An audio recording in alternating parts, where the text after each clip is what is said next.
3-in-1 senior living apartment. 1.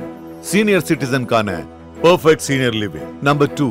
Small investment, big appreciation. 3. உங்க பசங்களுக்கு ஃபியூச்சர்ல நல்ல ரெண்டல் இன்கம் தரப்போற ப்ராப்பர்ட்டி. ஸ்டெப்ஸ்டோன் ஆலம் இன் பொள்ளாச்சி நியர் கோவை.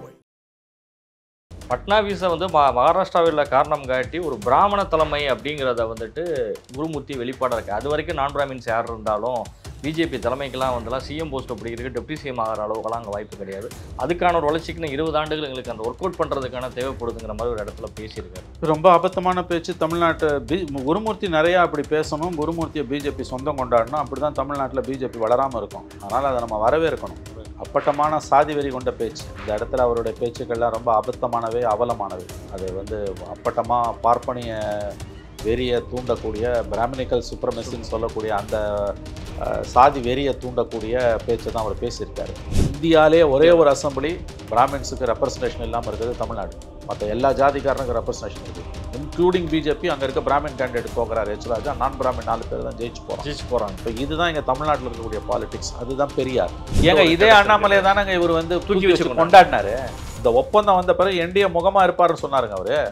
ஏப்ரல் 11 5 மாதத்துக்கு முன்னால் அதிமுக பாஜக கூட்டணி உறுதிப்படுத்தப்பட்ட பிறகு அமித்ஷாவால் குருமூர்த்தி சொன்ன கருத்து தமிழ்நாட்டோட என்டிஏவோட முகமாக அண்ணாமலை இருப்பார்னு. இப்போ என்ன பேசுகிறார் அவர்? வாரிசு அரசியலுக்காக திமுகவிலிருந்து வெளியேறிய வைகோ தன் சொந்த மகனை சிலாகித்து பேசுவது என்பது வெட்கக்கேடானது.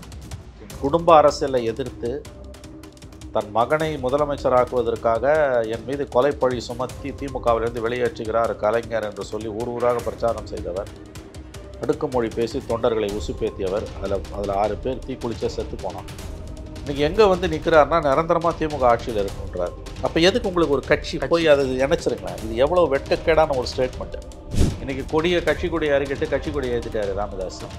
எங்கே ஆரம்பிச்சாரோ அங்கே போய் நிற்கிறார் ராமதாஸ். பூமி ஒரு வட்டம் வாங்கல்ல, ஜாதி கட்சி ஆரம்பித்து அரசியல் கட்சியாக அதை மாற்றின ராமதாஸ். என் குடும்பத்துலேருந்து யாராவது அரசியல் வந்தாங்கன்னா மரத்தில் கட்டி வச்சு சவுக்கால் அடிங்கன்னாரு. மகனை கொண்டு வந்தார், மருமகளுக்கு சீட்டு கொடுத்தாரு. இன்றைக்கி மகளை கொண்டு வந்திருக்காரு. சவுக்காலெல்லாம் அடிக்க முடியாது, பாவம், அது யாரையுமே அடிக்கக்கூடாது சவுக்கால. ஆனால் எங்கே நிற்குது டாக்டர் ஐயாவோட பாலிடிக்ஸ்னால்,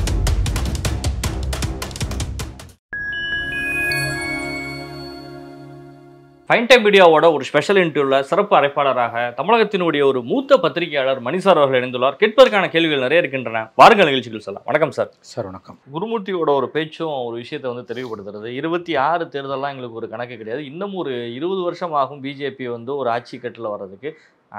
பட்னாவிஸை மகாராஷ்டிராவில் காரணம் காட்டி ஒரு பிராமண தலைமை அப்படிங்கிறத குருமூர்த்தி வெளிப்பாடாக இருக்குது. அது வரைக்கும் நான் பிராமின்ஸ் யார் இருந்தாலும் பிஜேபி தலைமைக்கெல்லாம் சிஎம் போஸ்ட் அப்படி இருக்குது, டெப்டி சிஎம் ஆகிற அளவுக்குலாம் அங்கே வாய்ப்பு கிடையாது. அதுக்கான ஒரு வளர்ச்சிக்குன்னு 20 ஆண்டுகள் எங்களுக்கு அந்த ஒர்க் அவுட் பண்ணுறதுக்கான தேவைப்படுதுங்கிற மாதிரி ஒரு இடத்துல பேசியிருக்காரு. ரொம்ப அபத்தமான பேச்சு. தமிழ்நாட்டு குருமூர்த்தி நிறையா அப்படி பேசணும், குருமூர்த்தியை பிஜேபி சொந்தம் கொண்டாடணும். அப்படி தான் தமிழ்நாட்டில் பிஜேபி வளராமல் இருக்கும். அதனால் அதை நம்ம வரவேற்கணும்.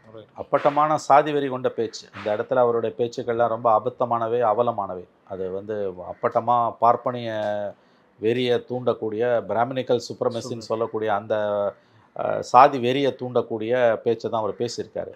குறைஞ்சபட்ச புரிதல் கூட குருமூர்த்திக்கு இல்லைன்றதுக்கு இது உதாரணம். தமிழ்நாட்டில் ஆன்டி பிராமின் கான்செப்டுன்றதும் பிராமணிக்கல் டாமினன்ஸை எதிர்க்கணுன்றதும் ஃபண்டமெண்டலாக இருக்கக்கூடிய ஒரு விஷயம். பெரியாரோட கான்ட்ரிபியூஷன் நாத்திகம் கிடையாது, ஆன்டி பிராமணிக்கல் பாலிட்டிக்ஸ் தான். பிராமண ஆதிக்கத்தை எதிர்ப்பு, பிராமண எதிர்ப்பு இல்லை, பிராமண ஆதிக்க எதிர்ப்பு தான் பெரியாரோட கான்செப்ட். அதனால தான் எல்லா கட்சிகளுமே இன்றைக்கி நான் பிராமின்ஸுக்கு மட்டுமே சீட்டு கொடுக்கக்கூடிய ஒரு நிலைமை வந்திருக்கு. இந்தியாவிலே ஒரே ஒரு அசம்பிளி பிராமின்ஸுக்கு ரெப்ரஸன்டேஷன் இல்லாமல் இருக்குது தமிழ்நாடு. மற்ற எல்லா ஜாதிக்காரனுக்கு ரெப்ரஸன்டேஷன் இருக்குது, இன்க்ளூடிங் பிஜேபி. அங்கே இருக்க பிராமின் கேண்டிடேட் போகிறார் ஹெச்ராஜா, நான் பிராமின் 4 பேர் தான் ஜெயிச்சு போகிறாங்க. இப்போ இதுதான் இங்கே தமிழ்நாட்டில் இருக்கக்கூடிய பாலிடிக்ஸ். அதுதான் பெரியார். இந்த அடிப்படை புத்தி அறிவு இல்லாமல், தன்னுடைய சாதி வெறியை கூச்சநாச்சம் இல்லாமல் வெளிப்படுத்திக்கிட்டு இருக்காரு குருமூர்த்தி. இப்படி வெளிப்படுத்துறதால பிஜேபிக்கு இருக்க கொஞ்சம் சான்ஸும் கொலாப்ஸ் ஆகுதுன்றதை பற்றி அவருக்கு கவலையே கிடையாது. அவர் பாட்டு அடிச்சு விட்றாரு. இன்னும் 20 வருஷம், ஏன் 200 வருஷம்னு சொல்லலாம். இன்னும் 20 வருஷம், 20 வருஷம்னா ஒன்றுமே இல்லைன்னு அர்த்தம். இன்னும் 20 வருஷத்துக்கு உனக்கு ஸ்கோப் இல்லைன்னா நீ ஒன்றுமே இல்லைன்னு அர்த்தம். இங்கே ஆகவே குருமூர்த்தி பேசக்கூடிய பேச்சுக்களை, பிஜேபியோட கருத்துக்களாக பிஜேபியை பரப்புறதும், பிஜேபியை சொந்தம் கொண்டாடுறதும் பிஜேபிக்கு தற்கொலை அரசு. அப்படியே இருக்கட்டும், அவங்க தமிழ்நாட்டுக்கு அது நல்லது. அண்ணாமலை பற்றி அவர் பேசின விஷயமும் அதே தான். அவர் எக்ஸ்ட்ரீம் போனதுனால தான். ஏங்க இதே அண்ணாமலை தானங்க இவர் தூக்கி வச்சு கொண்டாடினாரு. இந்த இந்த இந்த ஒப்பந்தம் வந்த பிறகு என்டிஏ முகமாக இருப்பாருன்னு சொன்னாருங்க அவர். ஏப்ரல் 11 5 மாதத்துக்கு முன்னால் அதிமுக பாஜக கூட்டணி உறுதிப்படுத்தப்பட்ட பிறகு அமித்ஷாவால் குருமூர்த்தி சொன்ன கருத்து வந்து தமிழ்நாட்டோட என்டிஏவோட முகமாக அண்ணாமலை இருப்பார்னு சொன்னார். இப்போ என்ன பேசுகிறார் அவர்? குருமூர்த்தி கை வச்சது எல்லாமே வந்து சரிவு நாசமாக தான் போயிருக்கு. ஓபிஎஸ் கதை தெருவில் வந்து நிற்கிறார், செங்கோட்டையன் கதை தெருவில் வந்து நிற்கிறாரு. அடுத்து யாருன்னு தெரில நமக்கு. குருமூர்த்தி இந்த வலை இவர் அண்ணாமலை ஓபிஎஸ் செங்கோட்டை மாதிரிலாம் இந்த வலையில் மாட்ட மாட்டார். அண்ணாமலை கில்லாடி, நான் சொல்கிறேன். அண்ணாமலை இந்த வலையில் மாட்ட மாட்டார். அவர் வேறு கதையில் போயிட்டுருக்கார் அவர். ஆகவே குருமூர்த்தியோட பேச்சு என்பது அப்பட்டமான ஒரு சாதி வரி பேச்சு. குருமூர்த்தி நிறையா அப்படி பேசணும், அந்த பிஜேபி சொந்தம் கொண்டாடணும். அப்போ தான் தமிழ்நாட்டில் பிஜேபி அமோகமாக வளரும். திமுகவினுடைய முப்பெரும் விழா வந்து மாநாடு வந்து கரூரில் செந்தில் பாலாஜி வந்து ஒரு பெரிய அளவில் அந்த மாநாடை வந்துட்டு எடுத்து வச்சுட்ருக்காரு. திமுக இந்த தேர்தலுக்கு முன்னால் நடத்தக்கூடிய ஒரு மிகப்பெரிய மாநாடு இந்த கட்சிக்கு அடுத்த கட்டமாக எந்த அளவுக்கு ஒரு ஆளும் கட்சி அடுத்த அரசியல் நோக்கி நகர்வதற்கு ஒரு வாய்ப்பாக இருக்குது சார். எதிர்கட்சிகள் பிரிந்து கிடக்கிறது அவங்களுக்கு பெரிய லாபம் சார். அதுவும் கரூரில் வந்து செந்தில் பாலாஜி மிக மிக செல்வாக்கு மிக்க ஒரு அமைச்சர். அவர் தான் இதை நடத்துகிறாரு. பிரம்மாண்டங்களுக்கு பெயர் போனவர் செந்தில் பாலாஜி. அவர் நடத்தும் போது வந்து முதலமைச்சருக்கு நெருக்கமானவராக அவர் இருக்கிறார். அவர் சிறையில் இருக்கும்போது 8 மாதங்கள் அவர் அமைச்சராகவே வைத்திருந்தார் ஸ்டாலின். சிறையிலேருந்து வெளியில் வந்து அடுத்த நாளே மந்திரி ஆக்கினார். அதுக்கு பிறகு உச்சநீதிமன்றம் தலையிட்டால் அவர் பதவியிலேருந்து விலகி போனார்.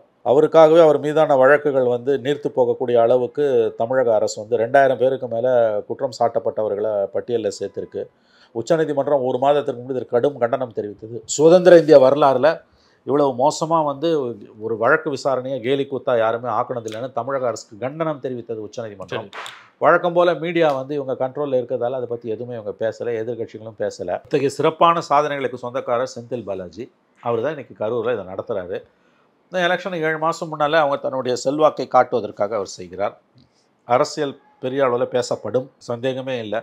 எதிர்கட்சிகள் பிரிந்து கிடப்பது திமுகவுக்கு மிகப்பெரிய லாபம் தான். பிரம்மாண்டங்களுக்கு பெயர் போன செந்தில் பாலாஜி இன்றைக்கு மற்றும் ஒரு பிரம்மாண்டமான ஒரு காரியத்தை செய்ய இருக்கிறார்.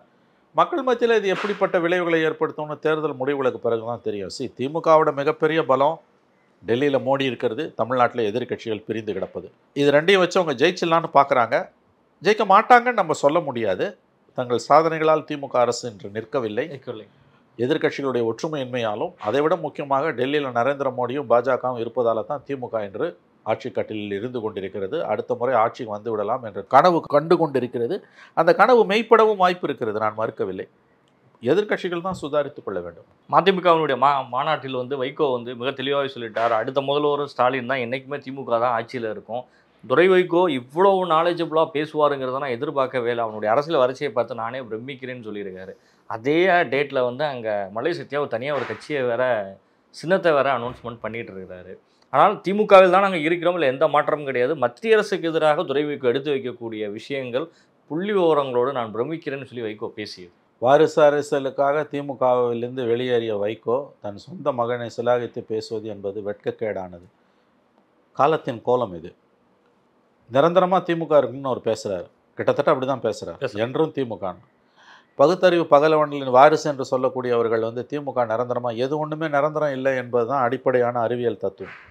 அதற்கு மாறாக நிரந்தரமாக திமுக இருக்குன்னு சொல்வது எந்த அளவுக்கு வைகோ திமுகவிடம் கட்டுண்டு கிடக்கிறார் என்பதற்கு சரியான உதாரணம். நான் கண்ணியமான வார்த்தைகளை மட்டுமே பயன்படுத்த விரும்புகிறேன். இவர் கட்சியை விட்டு வெளியே வரும்போது கிட்டத்தட்ட 6 பேருக்கு மேல் வந்து தீக்குளித்து இறந்தார்கள். துரோகமே தன் வரலாறாக கொண்டிருக்கிறார் வைகோ என்று தான் நாம் சொல்ல வேண்டும். யோசிச்சு பாருங்கள், இது என்ன அரசியல், மோசமான அரசியல்னு. அதாவது குடும்ப அரசியலை எதிர்த்து தன் மகனை முதலமைச்சராக்குவதற்காக என் மீது கொலைப்பழி சுமத்தி திமுகவிலிருந்து வெளியேற்றுகிறார் கலைஞர் என்று சொல்லி ஊராக பிரச்சாரம் செய்தவர், அடுக்குமொழி பேசி தொண்டர்களை உசுப்பேத்தியவர். அதில் 6 பேர் தீக்குளிச்சே செத்து போனான். இன்றைக்கி எங்கே வந்து நிற்கிறாருன்னா நிரந்தரமாக திமுக ஆட்சியில் இருக்கணுன்றார். அப்போ எதுக்கு உங்களுக்கு ஒரு கட்சி போய் அதை இணைச்சிருங்களேன். இது எவ்வளோ வெட்கக்கேடான ஒரு ஸ்டேட்மெண்ட். நிரந்தரமாக எது ஒன்றுமே இருக்க முடியாதுன்ற புரிதல் உள்ள நீங்கள் நிரந்தரம் என்ற வார்த்தையை, சனாதனத்தை ஏன் எதிர்க்கிறீங்க? சனாதனம் என்பது நிரந்தரமானது, அதனால் எதிர்க்கிறோன்றீங்க.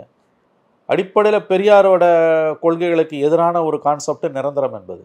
ஒரு கட்சி நிரந்தரமாக ஆட்சியில் இருக்குன்னு சொல்கிறது ரொம்ப அருவருப்பான அவலமான ஒரு கான்செப்ட் இல்லையா? ஒரு ஒரு ஒரு ஒரு ரேஷனலிஸ்ட்னு சொல்லக்கூடிய பகுத்தறிவாளன்னு தன்னை சொல்லிக் கொள்ளக்கூடியவர்கள் வாரையிலேருந்து, பகுத்தறிவாளன் வாயிலேருந்து கூட வேணாங்க, கடவுளை நம்புகிறவன் வாயிலேருந்து அந்த வார்த்தை வராது. எதுவுமே சாஸ்வதம் இல்லைன்னுவான்.